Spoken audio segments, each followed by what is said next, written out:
Nascem de longe ônibus, rio de aço do tráfego. Uma flor ainda desbotada ilude a polícia, rompe o asfalto. Façam completo silêncio, paralisem os negócios, garanto que uma flor nasceu.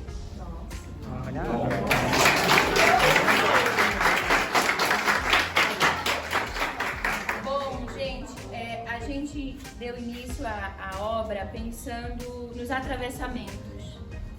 Primeiro a gente pensou na técnica, que seria o decalque com as folhas. E como é que esse atravessamento, né, como é que isso perpassa por cada um de nós? Cada uma teve a liberdade de aqui dentro se expressar, né? E devagar a gente foi montando e cada uma deu um toque, um elemento seu próprio dentro da técnica aplicada. Assim como a gente faz com as crianças, né? Quando a gente coloca um papel para elas, cada um vai acrescentando alguma coisa de acordo com o sentimento que elas estão trazendo naquele momento. Cada um tem sua contribuição diante daquela proposta.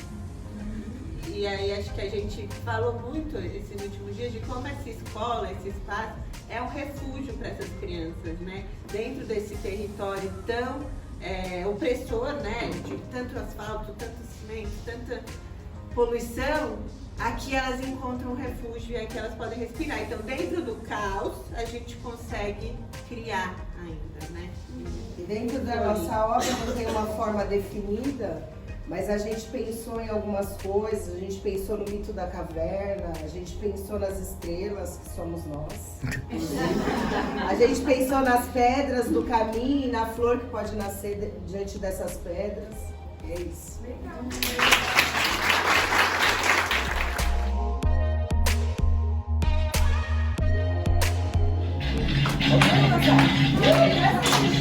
A história do boi bumbá é uma tradição folclórica brasileira muito popular no norte e nordeste do país, especialmente no estado do Maranhão, onde é conhecido como Bumba Meu Boi. Sua origem remonta ao período colonial, misturando influências indígenas, africanas e europeias. Resumo da lenda: Pai Francisco e Catirina, a história gira em torno de casal escravizados, Pai Francisco, o Negro Chico e sua esposa Catirina, grávida e com desejo de comer a língua de um boi. Bota aqui no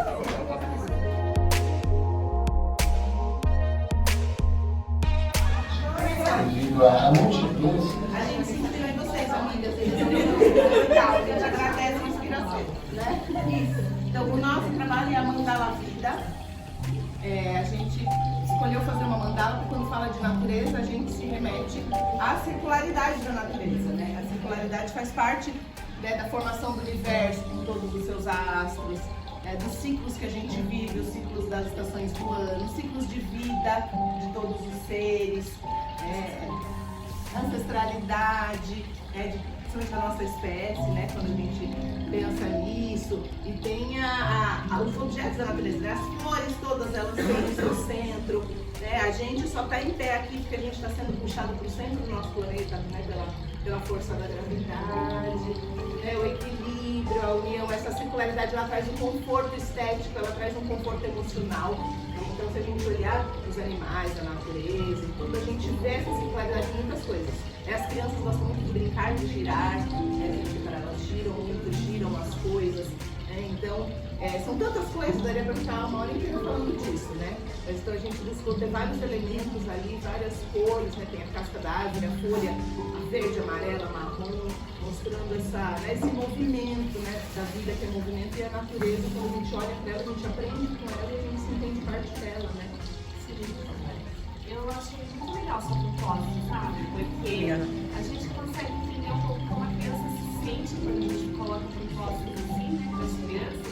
E o mais legal, assim, tempos de guerra, né, que a gente está, é ver o quanto que o humano ele é potente e capaz, né, quando ele se junta muito bem, né? Porque cada um de nós é um potencial andando, né, assim. Então cada um tem uma ideia, e quando a gente contribui e está assim, unido num foco de uma coisa legal, olha quanta coisa linda que sai, né? Que infelizmente nem sempre é assim, né?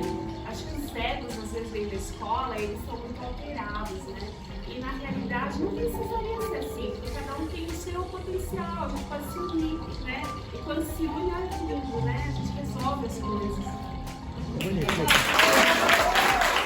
as crianças trazem pra gente diariamente, né? A gente foi atrás da canoinha, porque a gente já sabia da existência da canoinha no bosque, né? No parque. Aí tem um buqueirinho ali do lado, os peixinhos, a gente tentou fazer uma tartaruga. E assim, a gente não fez um texto super explicativo, porque a paisagem é uma paisagem, então assim, ela é autoexplicativa. A gente colocou alguns elementos também que as crianças trazem muito, que é a borboleta e a centopeia.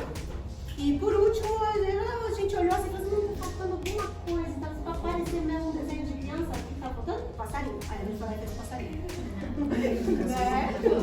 Ah tá, tem o casulo, porque a gente colocou a lagartinha e ali na caixa com as folhas tinha muito daquela tortinha que não é a canoa, que tem aquela sementinha dentro. E aí ela representa bonitinho, um casulinho. Mas assim, aí eu queria falar também pro pessoal que não tá, ontem a Alba perguntou, né, se o pessoal tava assistindo o jornal e tal.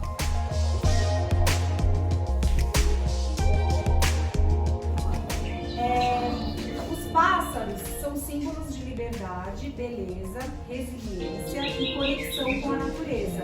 O motivo da gente ter escolhido o pássaro, né? São símbolos e exemplos para ensinar sobre o ecossistema, conservação e biodiversidade, representando a interconexão entre seres vivos e ambiente. Eles migram, se reproduzem e renovam, simbolizando o ciclo da vida e a renovação.